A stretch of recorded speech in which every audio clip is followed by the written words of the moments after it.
Hello there, people of the internet. I'm a little under the weather today, so I apologize if I seem out of it, but at the same time I've got weather coming in, and damn it, I want to come out here and I want to use the range before I'm stuck inside for the next couple of days. So I'm out here with this is my Delton DTI 15.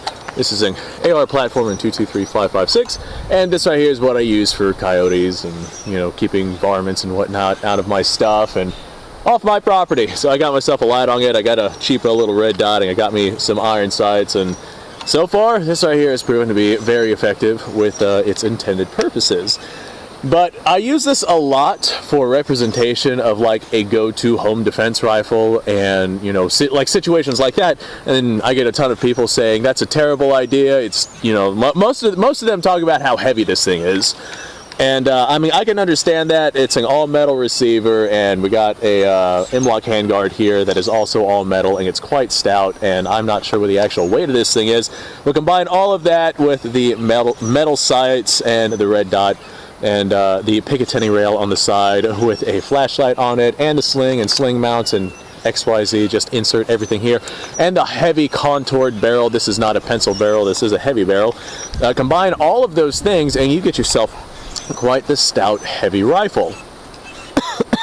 Now, whenever it comes to having a heavy rifle, there are definitely pros and cons to it. One of the biggest pros is that I can maintain good accuracy through prolonged fire with something with a nice heavy barrel like this, as opposed to something with like a pencil barrel like my retro M16 style build has. I'm actually much more accurate with this through a full magazine than I am with that retro build, simply because the retro build, there's less mass. As a result, it is lighter, but as a result, the barrel heats up and rounds start to walk a lot faster than they would inside of something like this. Granted, even after they start to walk, it's still about a 3 MOA rifle, which is more than adequate enough to handle the situation that needs handled, but I get better accuracy with something like this with its heavier barrel. But whenever I get people that tell me that rifle's too heavy, you're absolutely not going to want to use that in an end-of-the-world situation, because you're going to be exhausted by the time you travel, you know, 10 miles. And I'm over here scratching my head and thinking to myself, my God, dude, if you have to travel 10 miles, you know, on foot in the end of the world, you're already in a bad freaking situation, and being tired from your heavy gun is probably going to be the least of your problems. More often than not, you're going to have something like this inside of a vehicle. You're not going to be traveling 10 or 15 miles with it. You know, we're not in Vietnam. This isn't World War II. Even in the event that you use one of these for defensive, practical purposes, I don't foresee, as a matter of fact, I would like to see a situation where somebody has had to use one of these, practically speaking, in modern times, for a defensive role, in which they had to travel a long amount of distance with their rifle. Now, I'm not saying it's not going to happen, but I am also saying that the likelihood of that happening is quite insignificant. Unless you're going on like a long-term hunt or something like that, then yes, I would absolutely recommend getting yourself as lightweight rifle as possible. However, that's not an end-of-the-world situation. In an end-of-the-world situation, like I always get comments like that, in an end-of-the-world situation, you want the lightest weight rifle possible without all the bells and whistles and whatnot. I'm like, in an end-of-the-world situation, you need durability, and lighter weight parts means less mass, which means less durability. If you get yourself something with an aluminum receiver or even a polymer receiver, I mean, all it takes is like a dog to chew your gun and suddenly you're freaking out of the fight. Or all it takes is, I've literally seen this with aluminum receivers, I've seen them crack. Literally, I watched somebody, actually, this is probably a story for another video, just some of the things I've seen at gun ranges. I saw somebody with an aluminum receiver AR-15, and they did not have the magazine inside of it, and it fell off of their shooting stand, and it smacked onto a rock, and it actually cracked the magazine well of that receiver. And yeah, that would be a problem. I have no idea what brand of AR it was, and this was a long time ago, and I don't know the person, so I can't ask him. Maybe I should get an aluminum receiver and see if I can replicate that. But anyway, it is very clear and very obvious that aluminum is less durable than steel. However, the odds of you traveling many miles with something like this is going to be very, very minimal. Even in an end-of-the-world situation, like I said, if you are traveling these extreme distances with something like this on foot, the likelihood of you making it 10 miles is going to be negligible at best if we are in that extreme of a situation to where you cannot even get yourself a vehicle. More often than not, especially in, you know, a very much more likely non end of the world situation in which you would probably use one of these rifles, it would be used as a home defense rifle. And I don't know about you guys, but the farthest I would travel in a home defense situation here on my property, I mean, I got 5 acres of property, but I got probably about, oh, I don't know, 1 acre of stuff on it. So I would not be doing a whole lot of walking around if I were to go with something heavy like this. I don't think that the extra 1.5 pounds or so on this rifle would acclimate to me being completely exhausted unless you are an absolute untrained, unfit specimen of humanity. If you know for a fact that you're going to be traveling long distances, like I said, if you're going hunting or something like that, in my particular case, I have literally gone hunting and had to travel 25 plus miles on foot through woods, and having something heavy like this probably not a good idea, so I do bring lightweight rifles. I could see that. I could absolutely see that. But if you're going to use your rifle for defense and you're going to use it for end of the world situations, you want a nice durable rifle, and you want to not have to travel miles and miles and miles on foot. The best case scenario is actually to bug in instead of bugging out. If you have to bug out, of course you gotta do what you gotta do. But stay at home with all your resources and whatnot to where you don't have to travel these stupid amounts of distances with your rifle, especially if you're rocking a heavy durable rifle. Of course, you know, you guys do you, I will do me. And in my particular case, my actual go-to rifle is probably about as heavy as this thing. It does have a full-length M-LOK system, so it might be a little bit heavier, but it's an all-steel construction, also in 223-556. I'm not sure if this thing is zeroed. I put my sights down, and I'm gonna use that red dot, see if we hit our steel down there. Well, we hit it.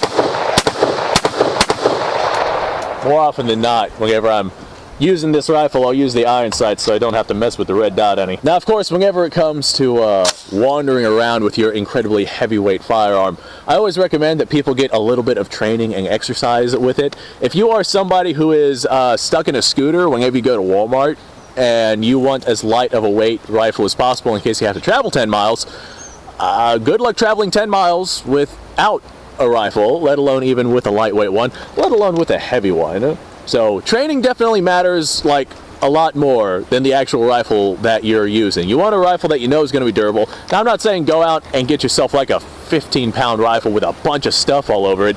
This right here is like a good compromise. If I had to make some rough estimations for this thing, I'd say it's probably, with all the attachments, 8 pounds or so. I haven't actually measured it. We'll give it a good conservative 8.5 pounds. Somewhere around that point. So it's definitely not a incredibly lightweight rifle, but it's not an overwhelmingly heavy rifle either. If you want to rock a completely lightweight system, like I said, you go ahead and you do you. Just bear in mind that there are some cons that come with that. You're going to have decreased accuracy from your lower profile barrel, and your rifle is simply not going to be as durable as something that has a good solid steel construction behind it. I would rather take on like the extra pound, extra pounding a half to have some extra attachments to the rifle and to have a rifle that I know is going to last me basically indefinitely. I would rather take the time and put in the effort to train with that extra pound rifle than to just go ahead and decide that the lightweight rifle I could handle anyway. So training definitely matters. And if you're in a situation where you're basically just going to be, well, bugging in, like in my particular case, yeah, if something went down, I would absolutely bug in. In the event I had to bug out, I have vehicles to grab my equipment and go where it is that I need to go. In the event that I can't do that, then I also have a lightweight AR that I guess I could grab if I have to travel on foot. But my God, I definitely do not want to do that in an end-of-the-world situation. In all honesty, this is probably a topic for another video, but I'll go ahead and give a little bit of a caveat in this one. Instead of going out and getting yourself a lighter weight rifle, learn how to effectively get mechanical systems up and going again. I get a lot of people that come to me and they're like, yeah, I know how to build shelters and purify water, and you know, I have an AR platform with 500 magazines and 10,000 rounds of ammunition and whatnot. And I'm like, great, where are you going? Oh, I'm going right here, and I'm going to take this vehicle to go right there. And I'm like, all right, what happens once you get there? Well, we'll see what happens whenever, well, with whatever situation it is that we're dealing with. And I'm like, all right, what happens if your truck breaks down? What happens if your, alternator goes out to your blow hose? Or what happens if your belt falls off and your water pump burns out? Or what happens if you got to replace a head gasket because the damn thing overheats? What happens in that situation? Do you have any idea how to even perform basic mechanical tasks?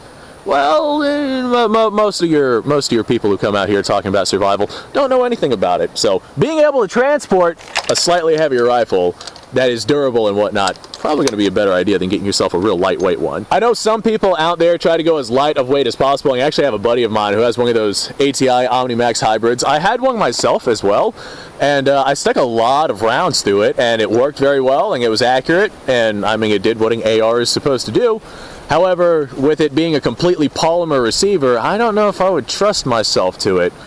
And there are systems out there that are actually in military service that have legitimate full polymer receivers, and I don't know if I would trust myself to those either. Anyway, folks, I appreciate your time. Thanks for watching. Like, subscribe, share. Description below. Link to all sorts of stuff. Go ahead and go check that out. Let me know what you guys' thoughts are down below. Are you a lightweight rifle or a heavyweight rifle kind of guy? And why? What is your rationale behind it?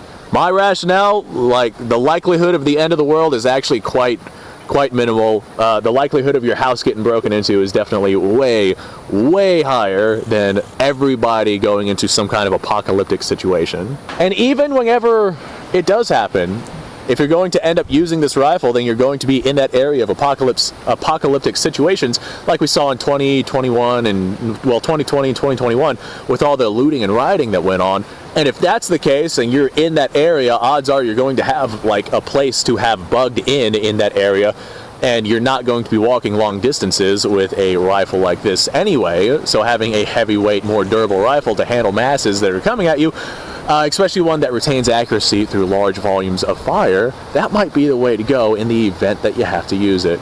Just my 2 cents. You guys go off, have a fantastic day. I'm gonna go take a nap. I'll see y'all later.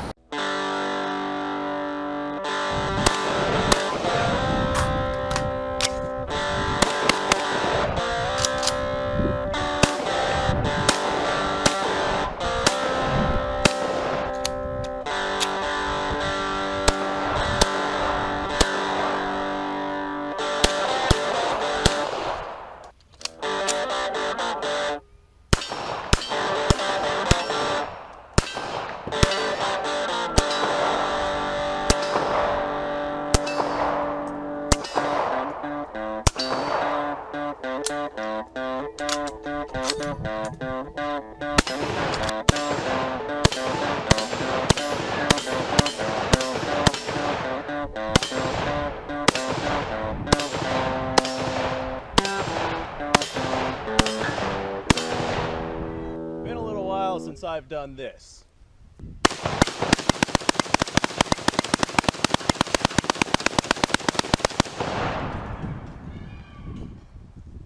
Bonnie and Clyde be damned.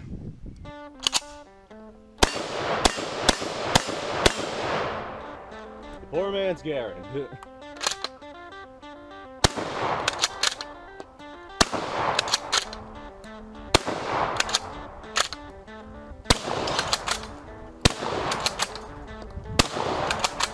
It's a shame that bolt-action shotguns aren't more mainstream.